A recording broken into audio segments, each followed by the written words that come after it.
What the heck is up, everybody? Welcome back to the Good Time Podcast. Sorry we missed a week.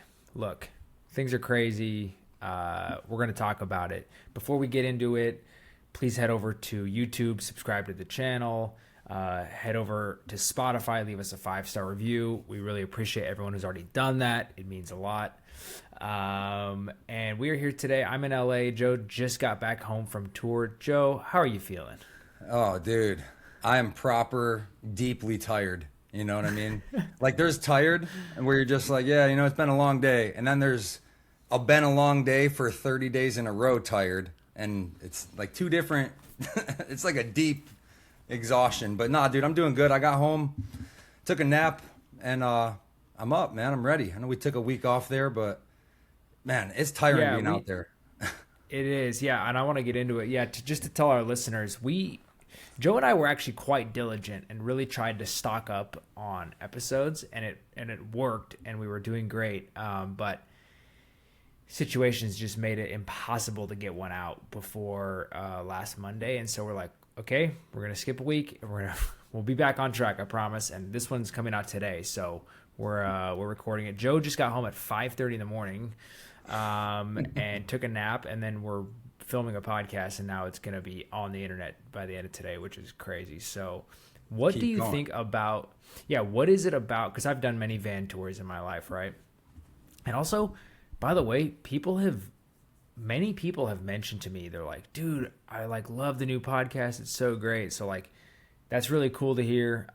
Thanks for listening. But, what do you think it is? Because people are like, oh, it's so relatable, especially people who've toured on any level. But what do you think it is about touring, the tour, the run you just went on? How long was it? How many shows was it? What do you think about it has you home just fried? Yeah, I mean, like every tour, just the length. I mean, this one was a month long, which is kind of standard, Sometimes like a 6-week tour is like a long tour and a 3-week tour is short. But I feel like mostly they're like a month. We're getting hotels, so that's nice. But still, sitting in a van for 5-6 hours, day after day. Dude, we had like 3 days off on 25 shows with 3 days off. Like, it's madness, dude. I got my my rubber band shoulder stretcher thing. I'm doing that nonstop, trying to just stay as healthy as I can. Because we talk about the physical aspects of drumming a lot, which is another thing a lot of people said they like about the pod that we talk about. So right, there's another addition of that. You got to take care of yourself, especially if you're sitting in a van. And it's you do. So yeah, I remember dude, I remember it like it was. I mean, it wasn't that long ago. I was doing the same thing, and it. What's so interesting is that you can have days where you play a show, and then you stay in a hotel, but you're like, we got to be up. Thank God we're in a hotel, but we got to be up at 6 a.m. because we have a 12-hour drive tomorrow. And there's a couple specific drives that come to mind. If you play Salt Lake City and then your next show is Seattle, typically you're in hell. That's a long one. Or Portland, same deal, right? Salt Lake City. That's one that always pops into my mind because I remember the last van tour I did in the U.S. I remember that day really specifically where I was just in the van all day. It was hot as shit outside, and you're just stopping at gas stations. And I think that's the hardest part is that you're awake when the vehicle's moving. When you're in a bandwagon or a bus, it's so rare to be awake when the vehicle's moving. I mean, you might be awake for a couple hours because you're laying.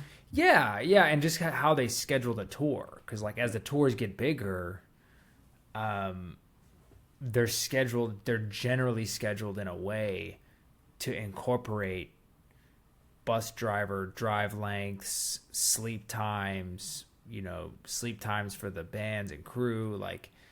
It's not perfect. Obviously, there's hard days and stuff, but there's a little more thought put into that type of stuff. Not at this level. None of that's considered. No, not at the van. None of that's considered a van level. Van level is basically how many shows can we cram into this period of time? Because if we don't do that every day, we don't have a show. We're losing money, and you just try to cram a bunch of shows. I mean, I remember flying to Europe and doing 17 shows in a row, and then flying home. So like I've Whoa. done that.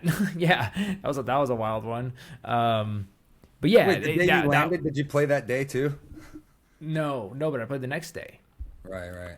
But Jet like, lagged and out. and that's also normal too. But like, you know, with the current, like with Daughtry, typically we fly out a day early to get Yeah. like an extra day early to get kind of like acclimated to where, like if you're flying to Australia and you have a show the following day, it's really tough. Yeah.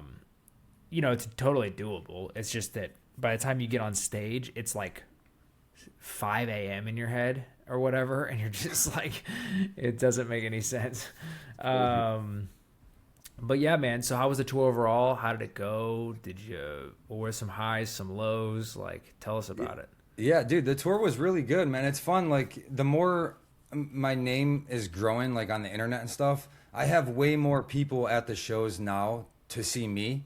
And they're, like, you're the reason I came. Like that. That's at so an cool. all-time high in terms of me being on tour. And that was really cool. And a lot of people were talking about the pod too. They were like, I love what you're doing. So in that regard, Sick. it was really sweet because typically, dude, people don't even know. Like, I could play a show and then get off stage and then they're taking pictures with the band and people won't even like include me. Oh, Like, they dude. don't know. Oh, dude, I've gotten off stage in an arena where my face was on the giant screens every 10 seconds for a full hour show, and I could get off stage and just walk straight into the crowd, and nobody stops me. Nobody knows No. who I am. No, it's Rarely, every once in a while, someone will stop you, but not. If Not you're like they're yeah, if you're stopping not, the guitar player or Chris or whatever. no, because if you're not downstage, by the way, for anyone who's curious, downstage is the side of the stage closest to the crowd. The best way to remember it is to picture the stage like a ramp, and down is like the front of the stage, basically. And we're upstage. We're in the Yeah, back. drums are usually upstage in the back. Yeah, so they don't But care. They don't see you and they don't know. And Yeah. but like I said, this tour I had way more people know who I was and pick up my merch and stuff. So that was really cool. But dude, you know what's funny? My main takeaway, I mean, everything else was just kind of the same, tired playing, nothing crazy happened. My main takeaway on this tour is how, because we don't have a sound guy, we don't have a front of house person. So we're using the house guy every night, and just the vast differences of how these guys operate is it's hilarious, man. Dude, it is someone needs to go on like a club tour and do like make a content piece where they like do short interviews with every sound guy in every city or something, because these are some characters, bro. I didn't It's realize this hilarious. when I was younger, when I was doing it, when I was like going to shows or playing shows in Seattle, because I remember a couple of the sound guys in Seattle. I remember there was some really cool ones and there was some really whack ones. I remember like there was one guy who was really cool, and then I think part of the reason he was cool was because he toured when he wasn't working at the Crocodile in Seattle. He was touring with like bands. But then there was some like grumpy guys out there. Dude, and slow.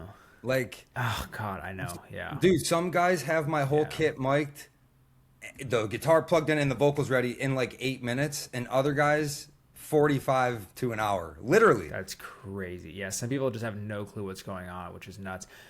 I don't know why or how. There's no like it's just- standard. yeah. I mean, there is like a standard to it, but in the wild, it's a free for all. I mean, It's a total just free like, for all. Yeah. It's a, Yeah, the I think front of house guy with the band we were on tour with was really good. So thankfully, like he helped. Like the one day we Did he were in mix you guys Texas. sometimes? Was that? Did he mix you guys from time to time? No, he didn't. He didn't. I'm sure if we asked him, probably could have thrown him some money. He would have. But there would be problems at the house. Like the left side of the PA was out, and we walk in and the guy's playing music. I don't know. I mean, I'm not an audio guy. I don't care. It's not my job. I'm setting up drums, right? But they're like, dude, this venue sucks. This side of the PA's broken. Blah blah blah. And the sound guy like had no idea what was going on. And the front of house guy with the band we were on tour with, who's like a professional guy, he was like, what the hell is going on here? How do you not know this? It was like his first day. Damn. Crazy. Yeah. Dude, I don't. There's, like, a lot of that's why that. that's why so many bands that it's one of the first things they do is they hire a tour manager / front of house combo, That's Yeah. like a really common. So if anyone's listening to this and you're you're in your mid 20s or late 20s or something, you want to get into touring or early 20s. You want to get into touring where you don't play an instrument. Get good at front of house and learn how to tour manage, because that's a combo that you can start at the club level and then work your way up, and you can make a lot of money doing that with bigger bands, because there's a lot of bigger bands that do that, because they just get the machine oiled so well that guys at a really high level can mix effectively and tour manage effectively, especially if it's like a low maintenance band. Some high maintenance bands need like a dedicated tour manager, but cool, man. Yeah. Well, that's great to hear. Yeah. No, dude, I'm just super happy to be home, and it's been a long month, but what have you been doing the last month? I saw you played a couple cool shows, right? What have you been up to? Yeah, I guess the last time we spoke, I was in Puerto Rico still. Yeah. So we played that night, I think, or the day after, and then that show was ripping, by the way. Like, it was just us and Hoobastank. Oh, sick. So sick. The guy, Hoobastank, was so cool, and it was just us two bands. So, like, they played, we played. It was a ripping show. The crowd was awesome. The meet and Did you talk to the drummer of Hoobastank? Yeah, he was cool as hell. I gave him some rock locks. Oh, yeah. Yeah, and their dressing room was right next to ours. So, like, it was just cool. It was cool doing that. And then... And the meet and greet was really cool because everyone was so polite. It was just a really cool place. I also rented a moped one day and just drove it like for hours all over this island. That's sick. Where did you play? Was it like a arena? Yeah, it was like a pseudo arena. I think it was like a 5,000 cap room. Oh, okay. Not an arena, but like not a theater. It was just a big a pavilion, room. like an outdoor pavilion thing type. It was indoor. It was called the Coca-Cola Music Hall. So almost like an indoor amphitheater. Sick. Like, I don't know if you've ever seen one of those, but I think it sold 4,500 tickets or 4,900 tickets or something like that. But yeah, it was cool. And then we flew overnight to Pearl, Mississippi, in the middle of nowhere, and played this festival that this town puts on for free every year. They just a while ago, they decided everyone chips in some tax dollars every year and they throw a free show for the city. And same deal. It was just us and Hinder this time. I've never met Hinder either. That's First cool. of all, 16,000 people came out for Daughtry and Hinder. Granted, It was a free show, but all the people who put the show on told us we smashed last year's numbers. And then it was just an insane show. Two really, really fun shows back to back, which was really nice. And the Hinder guys were also super cool. I hung out with them on their bus after the show, and shout out to those guys. They're they're fun guys, man. They're cool. That's cool. Yeah. But yeah, we're oh, and then I played Sonic Temple. Sonic Temple. That's the other one. Yep. And then we're leaving in a couple weeks to go play Download UK. Did someone come on stage with you guys? The Hailstorm? Or something? Yeah. During Sonic Temple, Lizzie Hale from Hailstorm came on during Separate Ways. We cover Separate Ways. The Journey cover. And the original recording is Lizzie's on it. Yeah, so that's why it was such a cool moment, is that okay, we actually get to have the girl because we've had other people come in and do guest vocals on that, but I've never played with. I mean, maybe they did it before I was around, but I've never been there when Lizzie came out and did it. Wow, that's cool. And she recorded it. But too, dude, Sonic Temple was the land of the homies. I walked off our bus and immediately ran into literally four people. Immediately was four separate people who didn't know each other, but they were just homies. And then I get done saying goodbye to them, and I turn to walk to catering. I run into 3 or 4 more people, and then I walk into catering, and I run into 5 more people, and then, dude, it was just one after another all day. It was so fun. I caught up with some people I haven't seen in years. It was really cool, That's man. Cool. It was a fun festival. Do you guys bring your full crew for real quick? Do you bring the full crew, or does the festival crew help? How does that work? Yeah, no, we have our full crew comes out. Okay. Our full crew comes out. It's a full show. It was our A rig. It was same thing. And then like, I mean, logistics are a little bit different. Like we played earlier in the day than we normally play. I think we only played a 40-minute set or 50 minutes or 40 minutes. I can't remember. I think it was 40 minutes, but it went by so fast. It was just one of those days where the drums felt great. The drums sounded great. I actually got a little nervous, I will say. People ask me sometimes, like, do you ever get nervous still? Like people, like just friends that like at the gym or whatever, they're like, do you ever get nervous playing in front? I'm like, I used to get really nervous, and now I basically never get nervous. But then sometimes it just like hits you. Like, What were you thinking about? Like, what was it? So like there was a little, because I flew to the East Coast. There was a little bit of a time difference because we came home from Mississippi. I was at home for a couple weeks and then flew back out to Columbus. So there's a little bit of a time difference, and I woke up way too early, and I just kind of like spent the morning thinking about the show, and I went down to the gym. I did like a little baby workout and a stretch, and then like we had lobby call. We get to the venue. We do like a meet and greet at Sonic Temple. I ate catering. I met some people, and then all of a sudden I like look at my clock and I'm like, oh, we play in an hour. Like it's like now. And then I walked out to the stage and I watched a little bit of Hinder, and there's a lot of people out there. And I walked back to the bus and I'm chilling. A few minutes later, all of a sudden, like I look at my watch or my phone. I'm just like, oh, we go on in like 20 minutes, and there's like a lot of people out there, and we haven't played a show in like 3 or 4 weeks at this point. So I don't know. It just hit me like, uh-oh, I'm nervous. And then, but what it does, whenever I get nervous now, I just like lock in.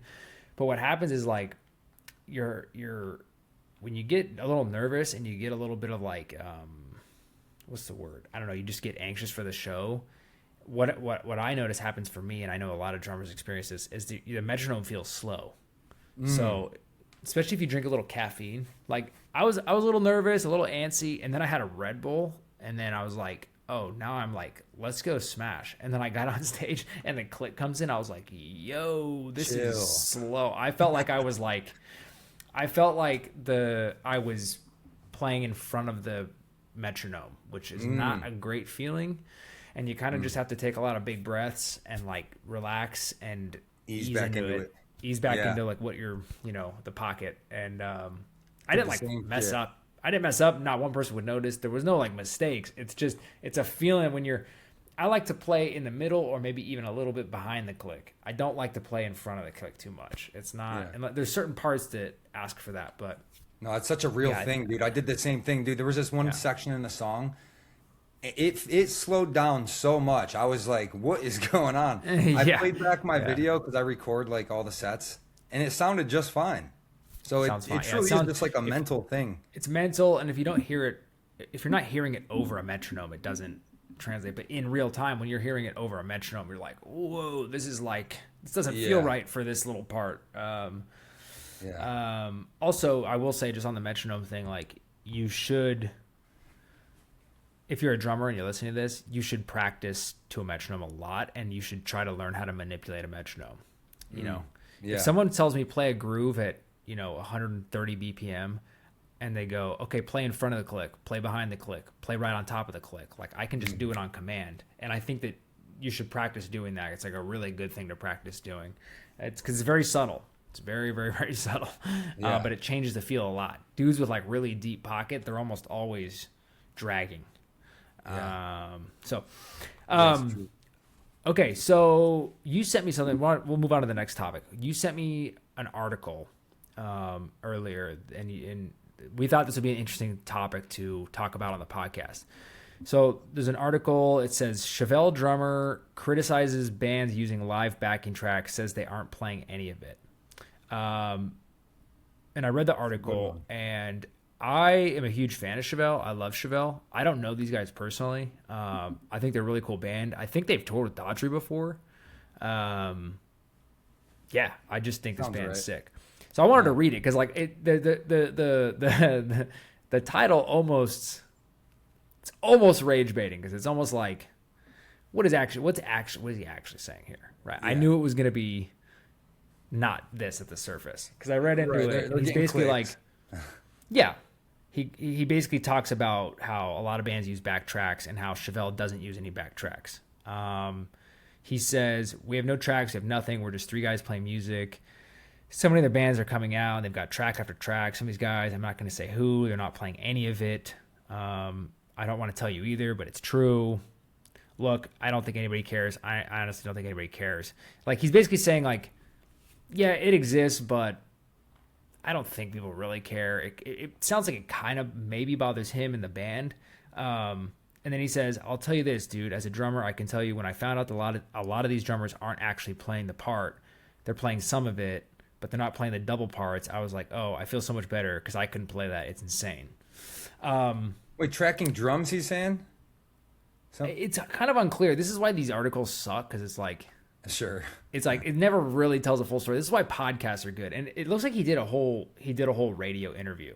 We should bring him on the podcast and talk to him about this topic for real. You know what? I'm gonna hit him up after. I'm not even joking. I'm gonna hit him up after this because we gotta hear it straight from the source here. Because I think I know what he's getting at, and I agree with him on a lot of things. I disagree on one tiny little thing, which is, because I've heard rumors of this, and I'm pretty involved, dude. Like, I know every drummer, and I'm pretty involved, and I tour a lot, and I see a lot of stuff.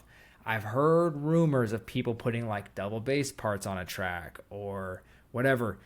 I've never seen it with my own eyes, and until I see it with my own eyes, I'm not necessarily going to believe it. Because the people I've heard it from, they're like, well, I can't tell you what band, and I'm like, okay, then, but you should just tell me though, because who cares if yeah. Like, and here's the thing, I will say that I don't think, like, the only thing I disagree with him on is that he says, I can tell you, he says, when I found out a lot of these drummers, I don't think it's a lot of drummers. I think it's like, if it's happening, it's only a couple. And maybe that's what he meant by this. But I agree with him wholeheartedly on, like, it's just badass when bands have no tracks. But here's my official stance, and I'm going to say on this. I think it's badass when bands have no tracks and they're just raw dogging it. It's so awesome. Like, it's part of the reason I love Chevelle, whatever. I also think it's cool when bands can use backtracks to enhance their live show, right? There's certain things, it's like if you write a song and you put a trumpet in it, and there's like some background trumpet, like faint trumpet noise that's just like following a melody or something. You're going to hire a trumpet player to come out on tour and take up a spot in the bus, hotel rooms, catering, per diems, so that you can have a live trumpet player for the bridge of one song? Hell no.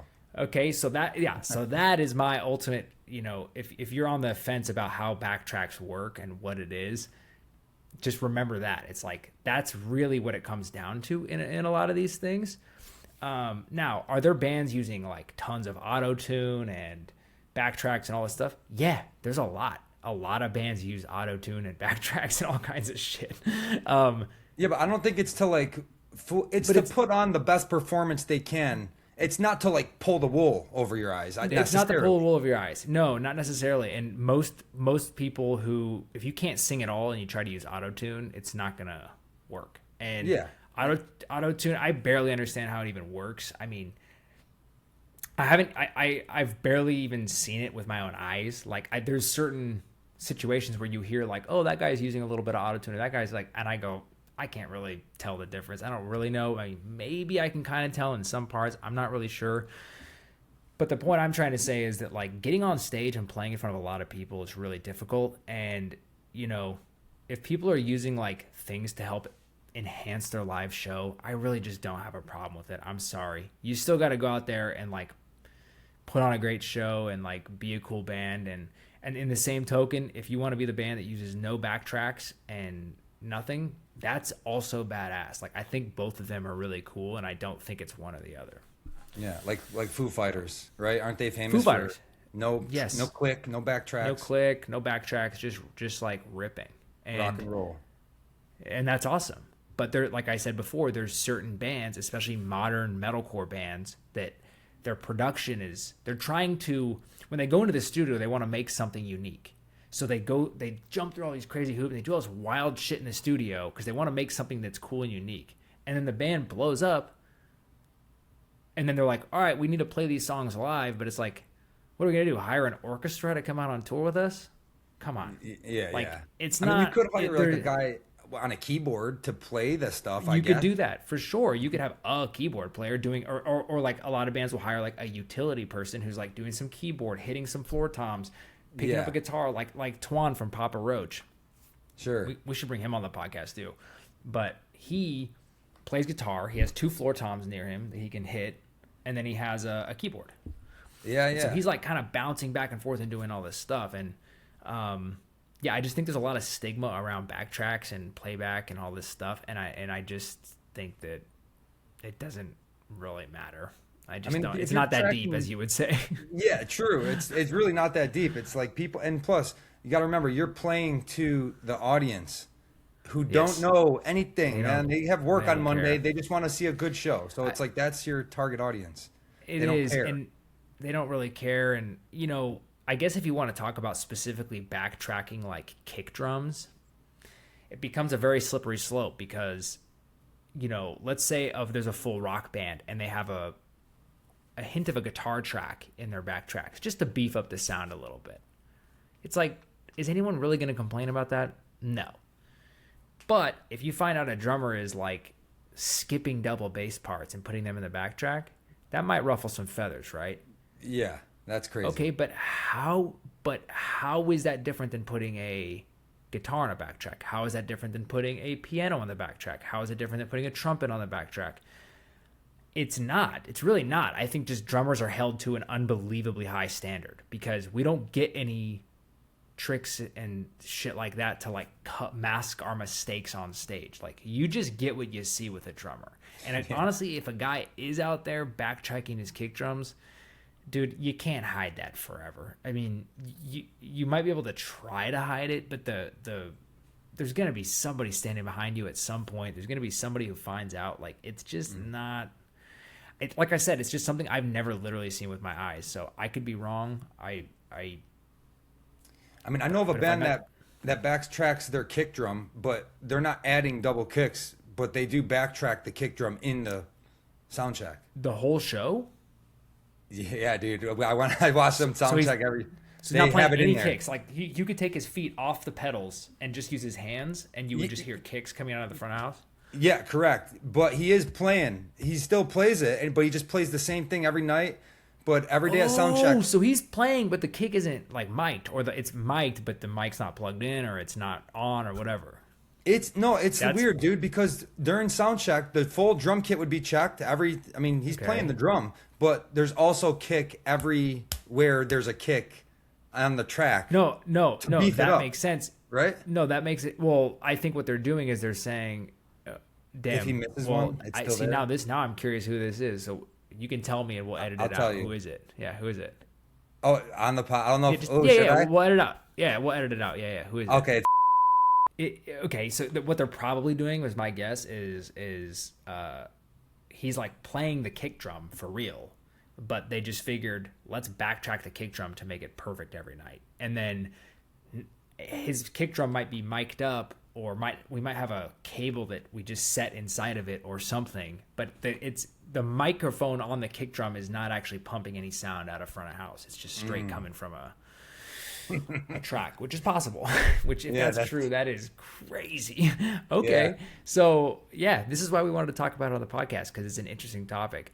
But like I said, I've seen so many guitar players and vocalists and everybody cheat in so many ways. If a drummer wants to go do it, I personally, I don't really care. I don't care either. Yeah, I'm not gonna it's like- bash him or say anything. I don't fucking. Who cares? It's not my like battle to fight. I fell in love with drums because I wanted to get good at drums, and because they're fun and it's challenging, and I prefer not to duck the smoke, so to speak. Like if there's a part I can't play, I'm either gonna figure out how to play it or I'm not gonna try to play it live. So Yeah. that's my take on that. And back to the backtrack thing in general. Playing without backtracks is really fun. Playing in just a raw like rock band with guitar amps and stuff like is so sick. But also playing with tracks and having like a massive production stuff is also really sick. It's all really cool. It's all fun. So it's all drums, it's all dude. fun. Did that Modern Drummer video come out of the rig rundown for you yet? Yes, it just came out about a week ago, and it was awesome. And yeah, we wanted to talk about kind of what it's like to actually do a Modern Drummer rig rundown, because I got to do one. So